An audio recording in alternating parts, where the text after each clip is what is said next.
Today we're in the Pacific Northwest and on the hunt for Bigfoot.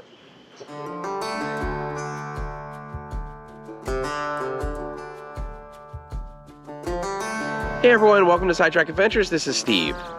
Right now I'm in Boring, Oregon, where their motto is, "It's an exciting place to live." The town is actually paired with dull Scotland, and I think bland Australia is somehow in the mix as well. But it's actually named for a pioneer that moved out here in the 1850s and started a farm. But the reason that I'm in Boring, Oregon today is because we've gone on a lot of adventures on this channel, have been to a lot of places, but one thing we haven't done is see Bigfoot. So today we're in Boring, Oregon to visit the North American Bigfoot Center to see if we can get some tips. It's too bad we're not here on August 9th when it's boring and dull day. Hopefully this Bigfoot Center is anything but. We've made it over to the North American Bigfoot Center, and I'm actually kind of surprised because even though Boring is only about 30 minutes or so outside of Portland, I was kind of expecting this place to be out in the middle of the woods, but no, it's right off the highway. And we have our first Bigfoot sighting with this carved Bigfoot right outside of the center. We've been in Oregon for about a week now, and I think this is the first Bigfoot statue we've seen on this trip. I guess we just haven't been going to the right places. But let's head in, explore the mystery, and discover the legend. This is a pretty well-stocked Bigfoot gift shop. There are more Bigfoot things than I ever knew existed in my life for sale here. I think if you have a mythical creature, a possibly mythical creature that's known for their feet, socks are a pretty good item to have for sale at your Bigfoot gift shop. Speaking of feet, it looks like you could buy some caster plasts of Bigfoot's feet in here too. This would actually make a pretty cool souvenir. Alright, enough of the gift shop. Let's head into the museum and see what we can learn about Bigfoot. Right next to the entrance is this exhibit on Native Americans' knowledge of Bigfoot, but it's kind of unsettling standing here because right behind me is this guy.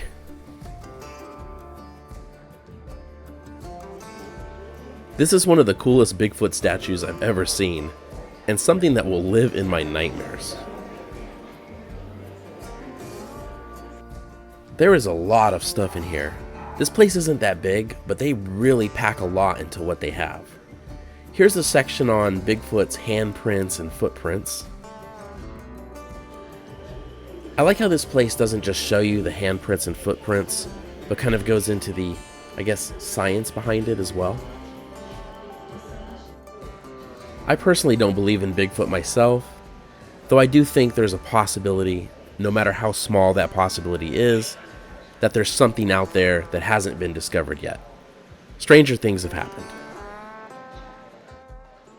Oh man, this is a casting of Bigfoot's butt. Sir Mix-a-Lot would be proud.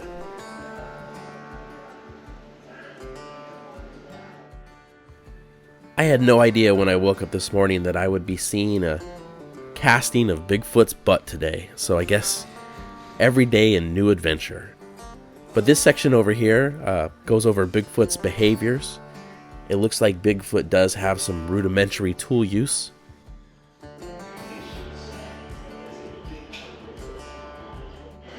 Here's an exhibit where we can listen to Bigfoot sounds, so let's check this out. So got some headphones here.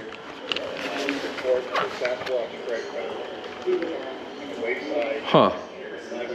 Bigfoot says, subscribe to Sidetrack Adventures.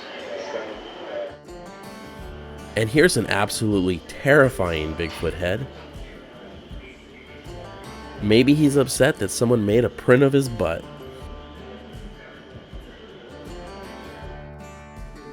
This museum has quite a collection of Bigfoot-related memorabilia on display. I mean, this has to be one of the biggest, if not the biggest, collection of Bigfoot related items in the world here in this building. Here's an exhibit on Bigfoot footage. It reminds me of the old Mitch Hedberg joke where he says, "Maybe Bigfoot is a blurry animal." We've kind of moved over to the international Bigfoot section now, and here's a replica of the famous Yeti scalp and hand from Nepal. There's actually a pretty crazy story associated with the real ones of these, where Jimmy Stewart, the movie star, actually helped smuggle one of the fingers from the hand out of India. The finger was stolen from Nepal and brought to India, and Jimmy Stewart smuggled it in his suitcase to the United Kingdom. Over the years, that finger has been tested a ton of times, and about 10 years ago or so, they DNA tested it, and it ended up being a human finger. Here's another case full of Bigfoot-related memorabilia.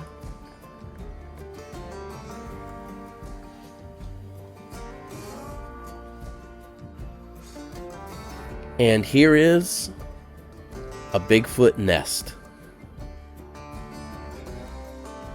Like I mentioned earlier, there is just so much information packed into this museum. This area apparently has the highest concentration of Bigfoot sightings in North America, so it's in a really appropriate location. But there's one more area that we need to check out, so let's head back there and kind of talk about the backstory of this museum, which I probably should have led with. We're going to head into the Boggy Creek Theater, which has some Bigfoot film and television materials, and that'll kind of bring us to the creation of this museum.